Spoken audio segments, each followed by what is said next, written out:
Yes? You know how you were saying about teachers not giving as much praise as they do reprimands? Doesn't that kind of come from, like the top down? How many teachers have gotten pats on the back at least 5 times a day? So then teachers may just assume that's how life normally is. And then you just don't get the praise and you just keep going on. Unfortunately, it is the way life is for most of us. Most of us don't get more praise than we get reprimand. The dilemma is that I chose to be a teacher. And by choosing to be a teacher, part of the responsibility I take on is to use strategies to teach that have been shown to be effective. I want my dentist to use strategies that have been shown to be effective to take care of my teeth. I want my doctor to be I want my teachers to be, they chose this job. There's probably, as far as behavior goes, there's probably no more basic issue than praise.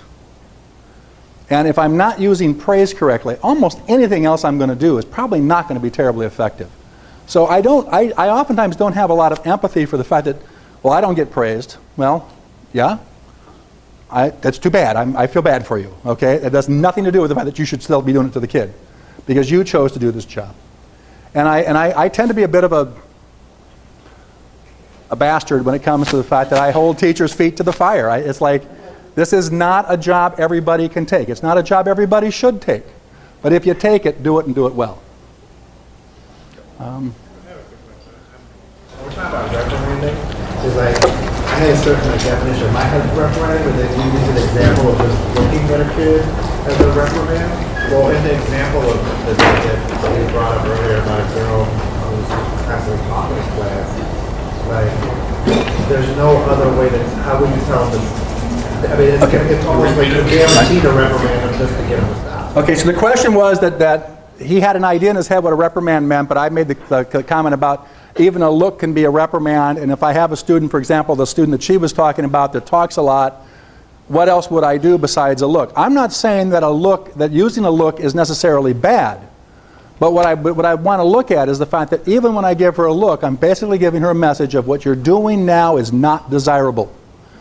Do I have more messages of what you're doing now is desirable?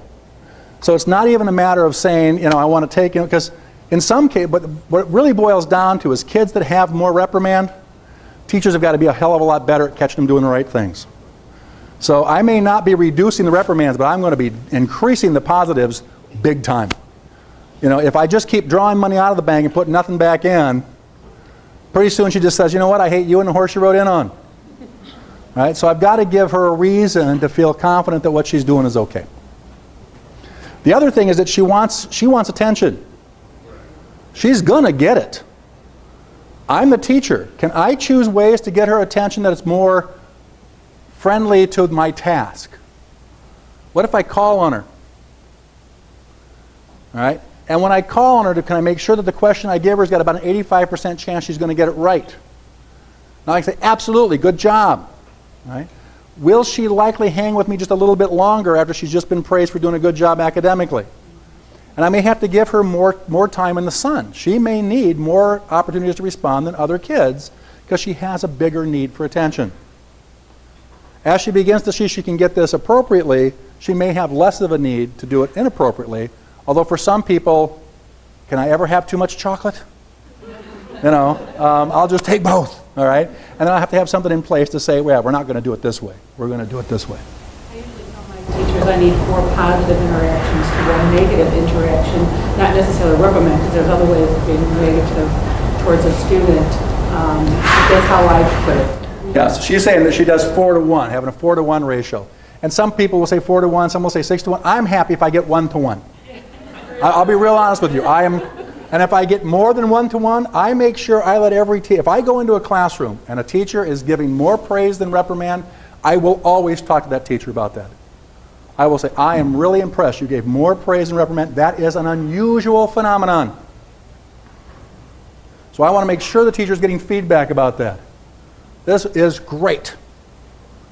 All right? You gave 1.4 praise statements to every reprimand statement. Yes. Now, usually what I will find is that I have to shift them on behavior and academics. We are just much, much more likely to praise academics than we are behavior, because we expect behavior. I'm teaching an academic, so I don't expect you to necessarily know it. So when you show me you're knowing it, I'm likely to praise that. I expect you to sit quietly and comply, even though you haven't sat quietly and complied any time you've been in school, all the time since you started. But I don't know why I expect it now, but I do, okay? And it becomes this issue of helping shift them to, you also need to notice the positive behavior. I have a hard time with parapros taking data because a lot of times it's the parapros in the class that also need to understand that it has to be a 4-to-1 ratio. So I'm part of a student instructional support team, so I go in and do integrity checks. If you're going to do integrity checks for RTI for academics, you should be doing integrity checks for the other side of the pyramid. And so I go in and do it, and the first thing is the 4-to-1 ratio, but I look at all adults in the classroom and what they're doing. And a lot of times it's the parapros who are not. Even in schools that I work at, the parapro who may be taking data may not be taking data in her classroom or his classroom. They're usually just the easier people to free up. So I need 2 15-minute periods in the next 2 weeks. All right, I can free you up for 15 minutes to go into Mrs. Smith's class and just take data on these 3 things. All right. Again, we're not taking days worth of data. We're taking quick probes. Better to take more, if I want more data, better to take more small probes than one long one. Unless it's a really rare behavior, and then you may have a different way of wanting to look at the behavior in the first place. Other comments? All right. So again, talking about academic participation, goals to increase student participation and to reduce talkouts. BIP calls for increased opportunities to respond and praise for correct academic responses. We're going to talk about the HERO. So we talked about the removal of a mark on the HERO system for talkouts. Reinforcement of the group if the student has any marks left at the end of the period, the last 5 minutes of class. We're going to do a 20-minute probe data collection twice a week, randomly distributed over the day and day of the week. All right.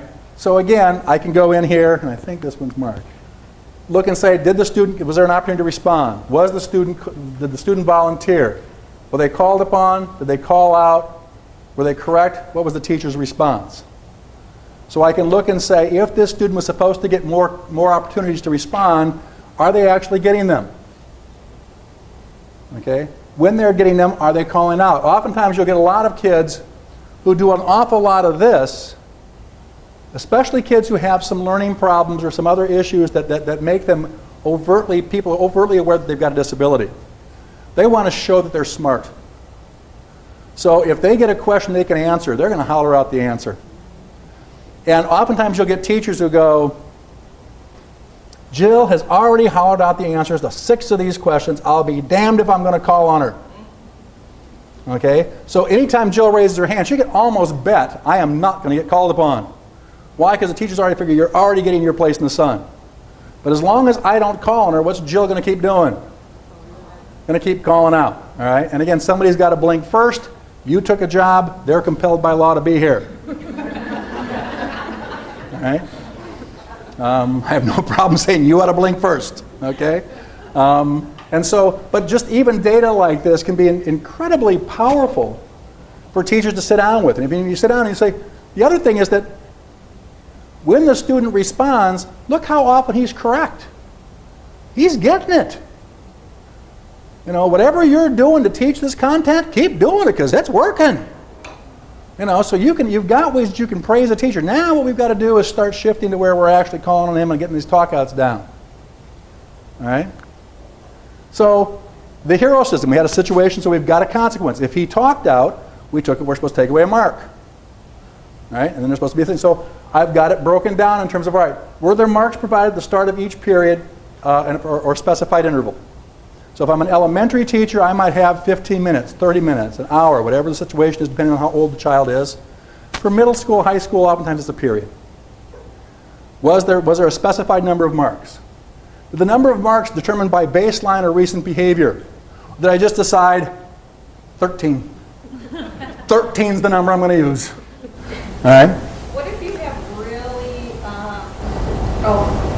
big difference in data? Like I had a kid that was talking out between 33 and 79 times a day. Like how do you pick something that's reasonable? What I would do is I'd have a small interval for a kid like that. All right? Because because if it's 79, And it goes 33. You work off average. Okay? So you're going to have an average. But even at that, I don't want to put 47 marks on the board, right?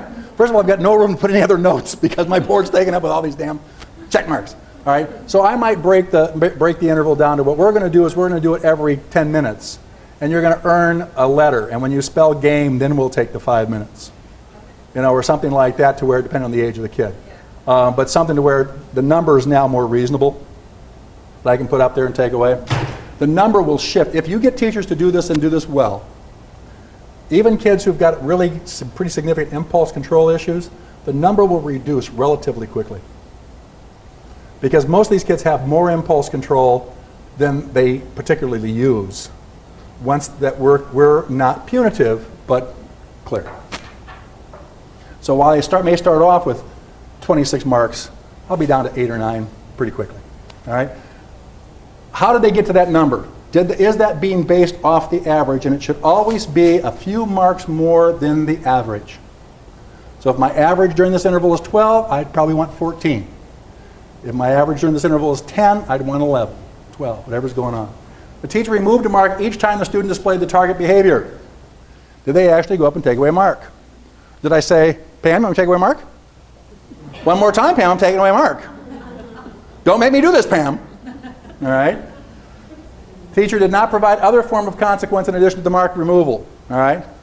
So I'm not going up here taking it away and going, and you lost the mark, Pam, and the whole class knows it. All right? Let your system work. All right? Teacher provided the group reinforcement based upon the marks being left at the end of the class, and in this case, the student was allowed to pick the reinforcer. Okay? So that was just part of this one system. So those were the components. We're going to go in, maybe twice a month, and just say, all right, as I'm watching this, did this happen? Does research show that most kids want the positive attention, like this attention seeker? She might think it's kind of cool to get everybody not to get that. Very smart. Very smart. The issue becomes what's the function of the behavior, okay, so in a situation like that. So I'll be honest with you, I have not met many kids who truly are the scapegoat kind of kid, but you will come upon a kid now and then who, if I get a chance to sink everybody's ship, I'll do it. Why? Because they'll all be on me like ugly on an ape, and then I can run for safety, right, and get all the protection from all of you adults, because they all hate me because I did this, right? Maybe 2 or 3 in 30 years.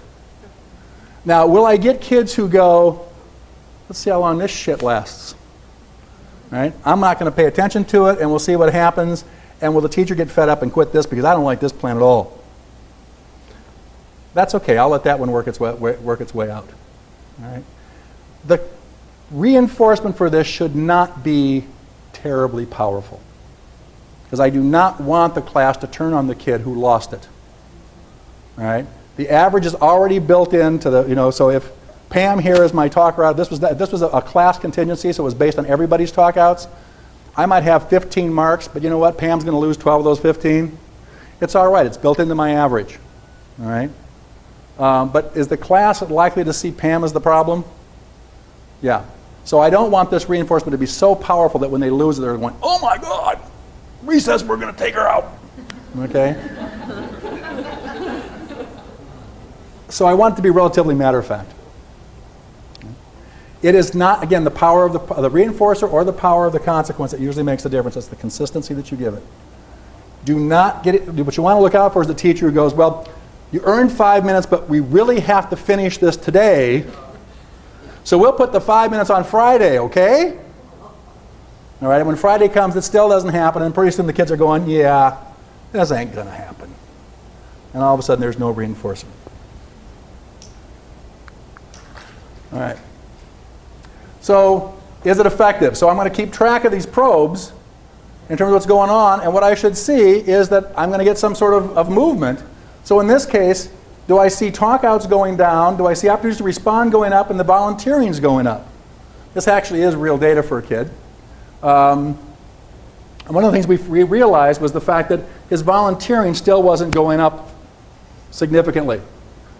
One of the issues that we realized that we had to do was the fact that this was a student who still did not feel particularly competent that he was going to give correct answers. He was also a student who it was a child with Asperger's, and so there were some social issues going on too. But volunteering was not something he was necessarily comfortable doing, and so we had to go back in and alter the plan to increase his likelihood to volunteer. Right. Opportunity to respond. I'm sorry. OTR is opportunity to respond. Okay. All right. So don't reinvent the wheel. There are a number of websites that assist teams in the selection and development of empirically validated intervention strategies. And we'll look at a couple of these, and the information provided in the description of these interventions serves as the basis for the development of this monitoring plan. So you can look up, for example, check in, check out on PBIS World. It will tell you the steps, and you can then build your monitoring plan off those steps. So you don't have to be totally creative yourself and do all these things on your own. Okay? You were asking about where's this website that I can go to? All right. All right. Well, it won't be a little sheet of paper. It's basically a 1 or a 2-page document. All right. And huh? Front and back one page. Front and back of 1 page. This is a student engagement, building and sustaining student engagement. That's the website. This is out of the University of Kansas. And what they are doing is they're taking empirically validated interventions. Most of them are going to be behavioral-based interventions. And they're doing kind of like a white paper on it. Here in 2 pages, this is what this intervention is all about and the research that supports it. All right? It's a site that's being built, so every month there's going to be more. It came out of a grant given by the Department of Education to Reese Peterson at the University of Kansas. But basically, they want to assist schools in taking actions to reduce school dropout rates and increase graduation. Is the main key goal in terms of what they were setting things up for. All right. So these are some of the programs that are on there right now. And this is as of about 2 months ago. Trying to look and see what some of these. So here's where, this is my new little toy here. I just got this thing. So reinforcement and positive referrals might be the situation that you want to look at in that situation. Maybe some motivation issues. Okay. Oop. Right. Project RIDE. People are maybe familiar with this. This is out of Sopris West, out of Longmont, Colorado. This is a program you have to buy, this Project RIDE. It's a video-based system that your school subscribes to. Basically, you go on, so a teacher, I've got a student who is talking out in class. I can put talking out in class. It will give interventions that have been shown to be effective and video clips of teachers actually implementing these interventions, pointing out the key factors of the intervention. But it actually lets you see what this should look like. Okay. One of our speakers is actually does some of those videos. I forget what his name is. He's a special ed teacher who came and talked to us about that. He's actually in some of the video clips. Okay.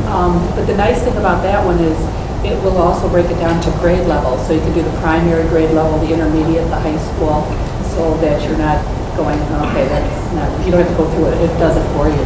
Okay. So she's saying that one of the speakers that you have actually does some of these video clips and that they have by grade level, so you can get it in terms of their primary or secondary or whatever's going on. A lot of people have found this to be very, very helpful. Okay. So just some more on Project RIDE in terms of they've got issues like disruptive behavior. So what's my need? They look at the tactics, and then how do I evaluate the intervention? So it's got built-in things to evaluate that intervention in terms of its effectiveness and to monitor its implementation. I think, I'm not sure how, because Sopris West sold out, and I don't know what's happened since it's sold out. You used to be able to get a 60-day free trial as a school or a school district if they wanted to do it. They could sign up for 60 days to see how it worked for them and then decide whether they wanted to maintain that system. I don't know if that's still the case.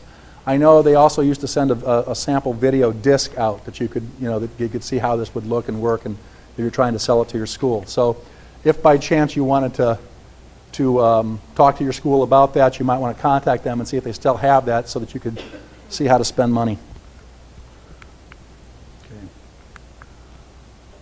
Okay, PBIS World. This is a great site. I love this site. And after lunch, one of the things I'm going to do is I'm going to actually get my computer hooked up to the internet. I know some of you have got your computers here. We might want to get some of these sites because you guys are actually going to start building some intervention plans for these kids in these case studies. But what I can do is I select a behavior. And there's descriptors that are in there. And then it looks at interventions at those various tiers. So if I'm using a PBIS system, it will say, here are tier 1 interventions that you could be using. Here are tier 2, here are tier 3.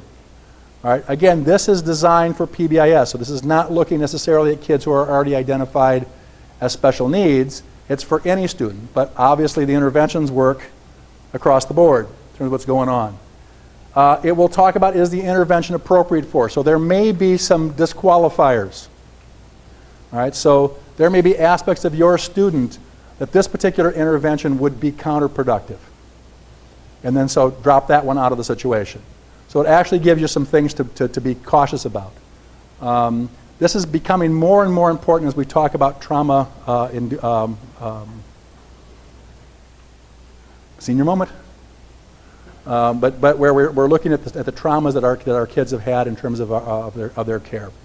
So the intervention strategy is described in a manner that facilitates implementation, and there are oftentimes data collection sheets for both baseline and intervention. So if there's a baseline aspect to help you set it up, it talks to you about how to collect that data. It then also tells you here are ways to collect data to see if the implementation is being effective.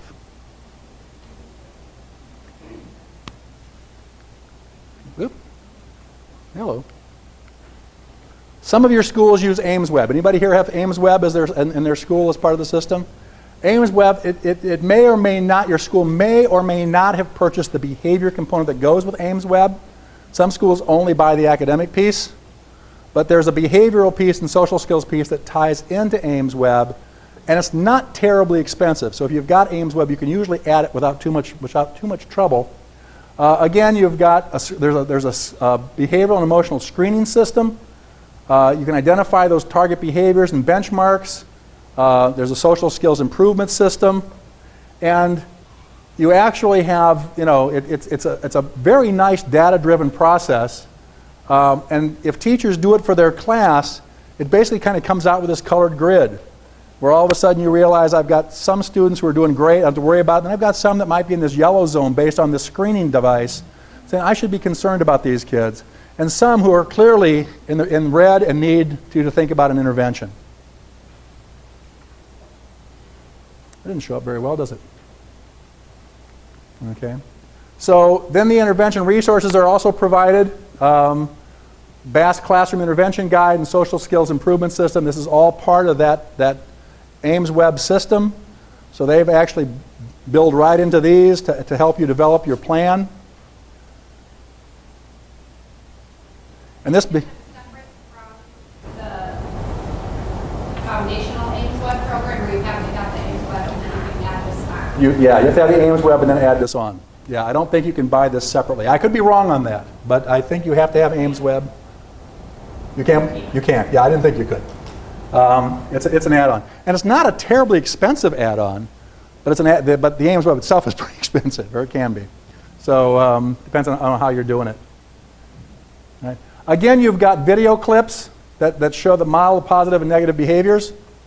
A lot of supplies, different kinds of situations going on. And this becomes part of that direct instruction. Who's going to teach?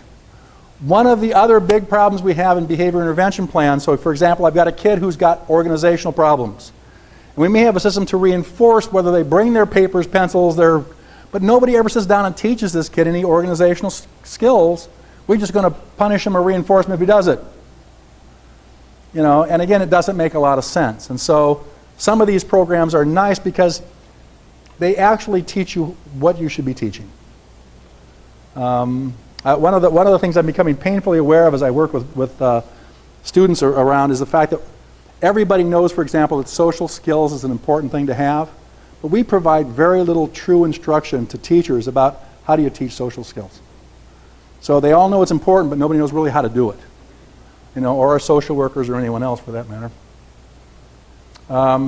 Ames Web has, you can chart individual student data. All right. So again, if your school has it, not a bad thing to look at as far as a tie-in. And you can break it down by various interventions. Okay. So, what we're going to do, let me see what time we got here. We've got 45 minutes. So, between now and lunch, I want you, if you're working in groups, I want you to work in, I don't know how you are here in terms of schools or groups, but I want you to form some work groups. You've got 2 case studies. I want you as a group to select one of those case studies, and it talks about the behaviors, it talks about the function, all down to what's your intervention going to be. What I'd like you to do as a team is to say, what would you do if this was a student in your care? What would you do as an intervention? And then I want you to build me a tool in terms of how you're going to monitor whether that intervention is being implemented correctly, and how you would check to see whether the student's making improvements.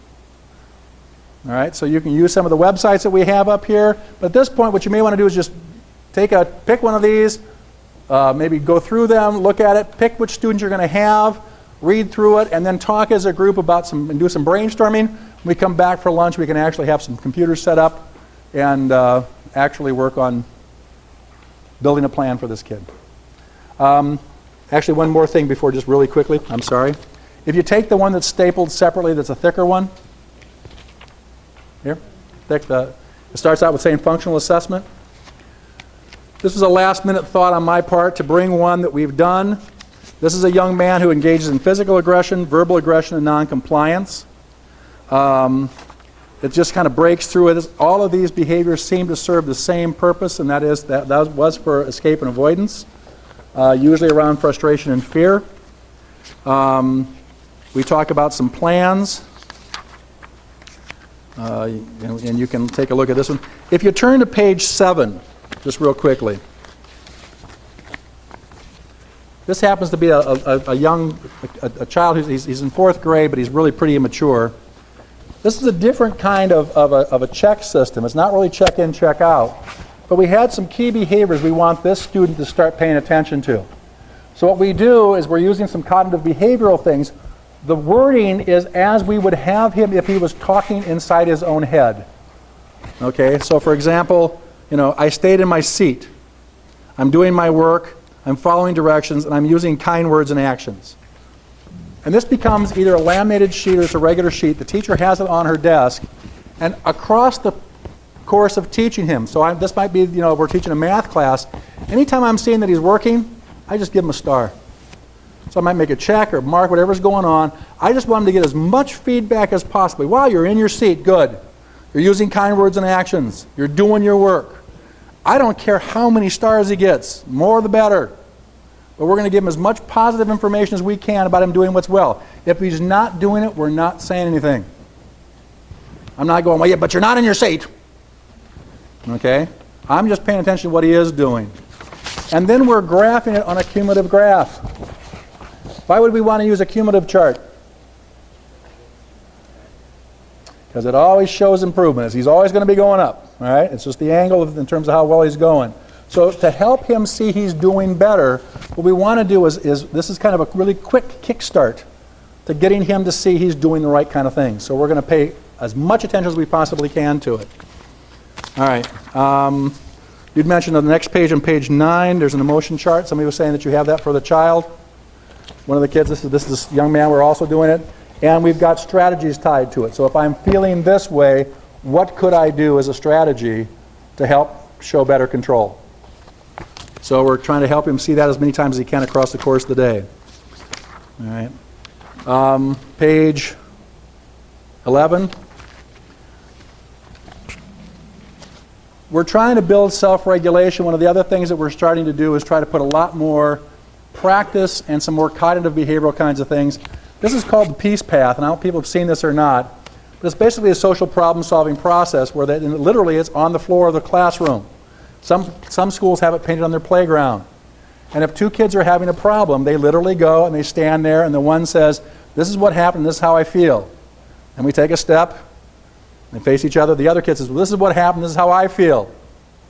And they just kind of walk through the thing, and it's a social problem-solving thing to help them get to the end of the thing and come up with a solution. They do it every time there's a problem between two kids. So it gives them practice at actually problem-solving, and that's the consequence for the problem. Okay. So they built that in this kid's plan. He's got the star chart thing taking stars away. This happened to be a young man. One of the other things that we're seeing a lot of is, and people probably, is this restraint and seclusion. This happened to be a young man who was restrained for a compliance issue. There was a one-person restraint. They used a basket hold, and then they ended up having the kid on his stomach with his arms behind his back. They ended up breaking every capillary in his face, on his chest. He's on risperidol. He could have died because risperidol tends to inhibit your ability to monitor body temperature. So there's a whole lot on here about restraint and seclusion. He's a tough kid. He can become aggressive. So now on the data, when you go to page 14 or page 15, because he engages in aggression, we are actually keeping track of that on every incident basis. So what was happening? What behaviors did he show? What was the consequence?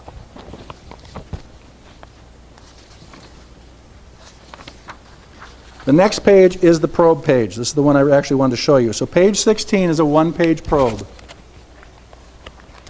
They're going to come through, and I think for this kid, they said they were going to do this once a week. Maybe I can't remember offhand. But somebody's going to come through here and just keep track of this stuff. Now, it might be done by 3 different people at 3 different 15-minute segments. People may be given different things to look for, but it's actually built into the behavior intervention plan. All right, we already know how we're going to take these probes, what we're going to look at. And then, who was up here at break? He was telling me they had a little box thing. Yes, okay. So is that sort of what you're looking at? It sort of has something similar to this? Yes, expenses. Okay.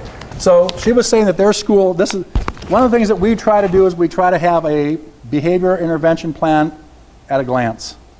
So once you've got this all spelled out, the reality is that most general education teachers, especially if I'm doing high school, is not going to read a 16-page behavior intervention plan.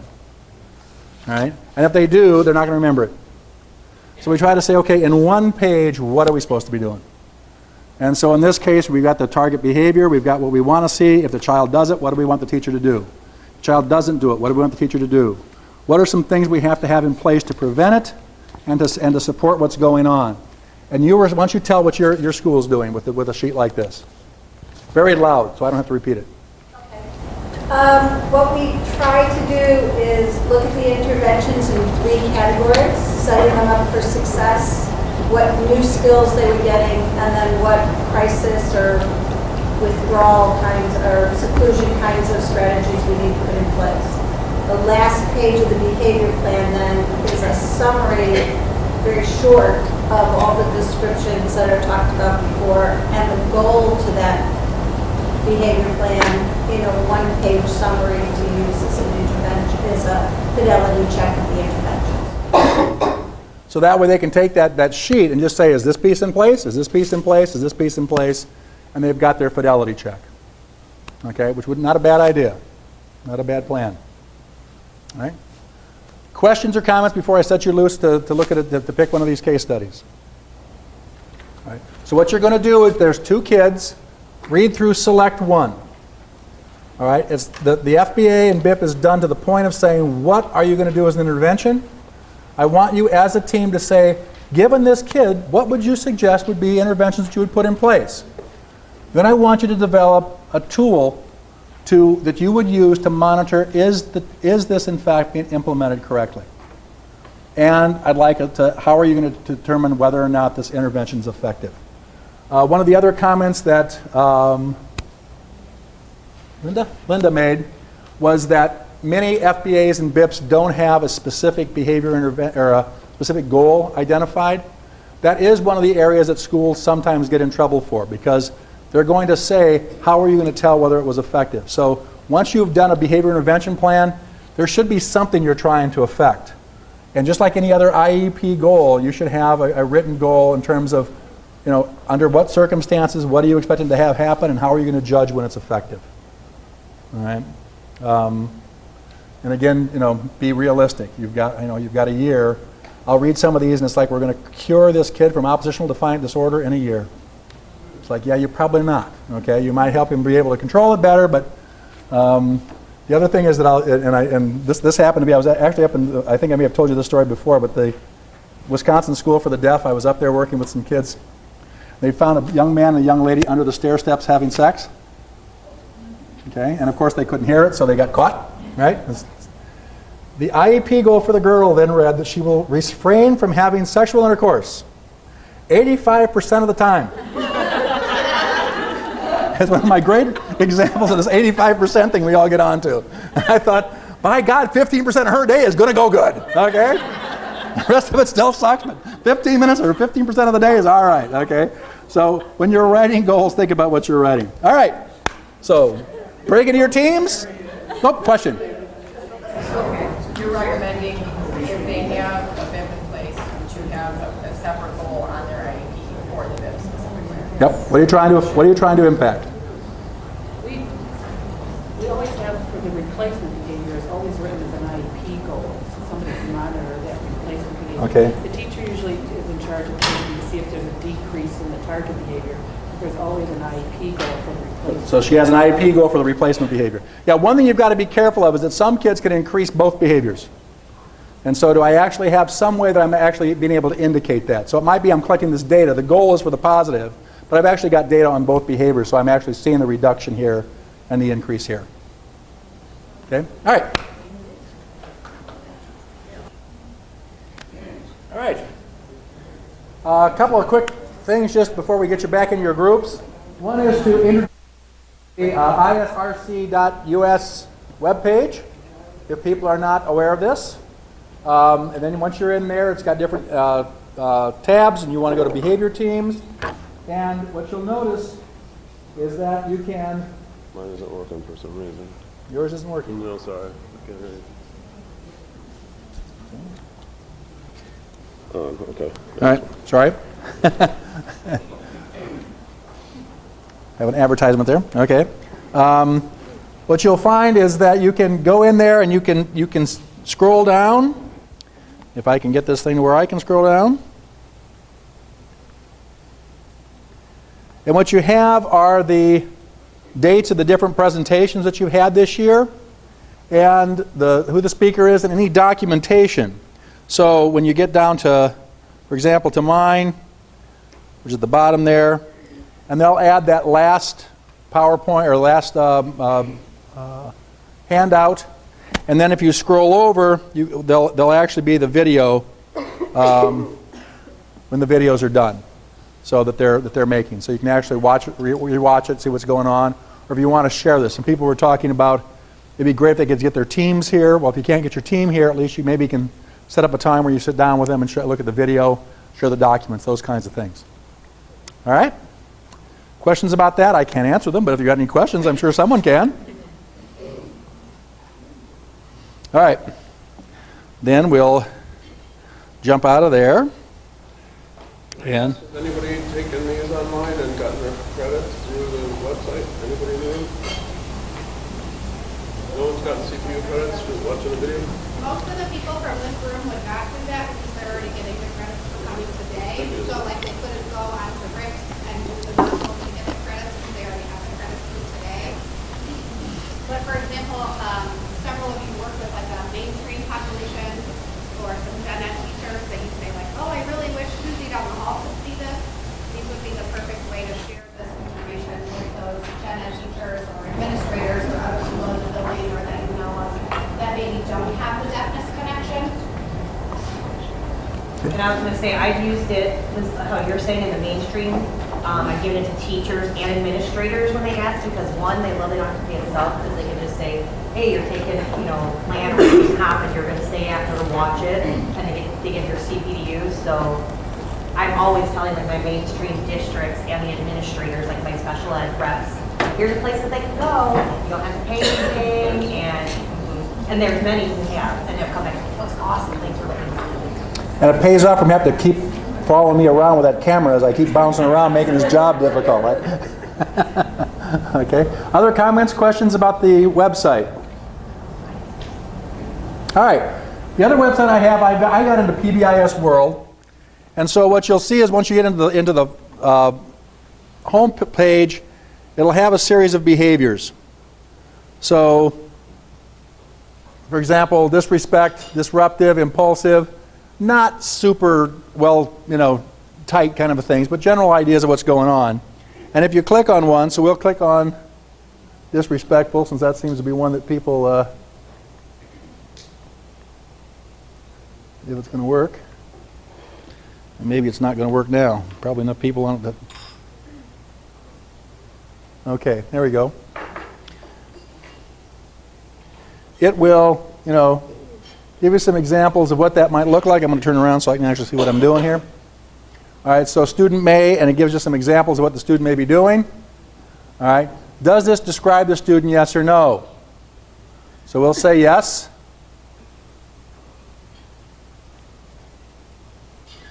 All right. Then it will talk about Tier 1 interventions. Before you start, a few important points, okay? Minimum of 4 weeks or more. Or one intervention at one time. Oftentimes people will say, how long should we let an intervention go before we know if it's working? I usually also say 4 to 6 weeks. You should see some indication that it's having an impact on behavior in 4 to 6 weeks. All right? So interventions. What's the very first one? Acknowledging positive behavior. Okay? Praise when a good attitude and involvement occur. All right? So any number of things. So we'll just click on one.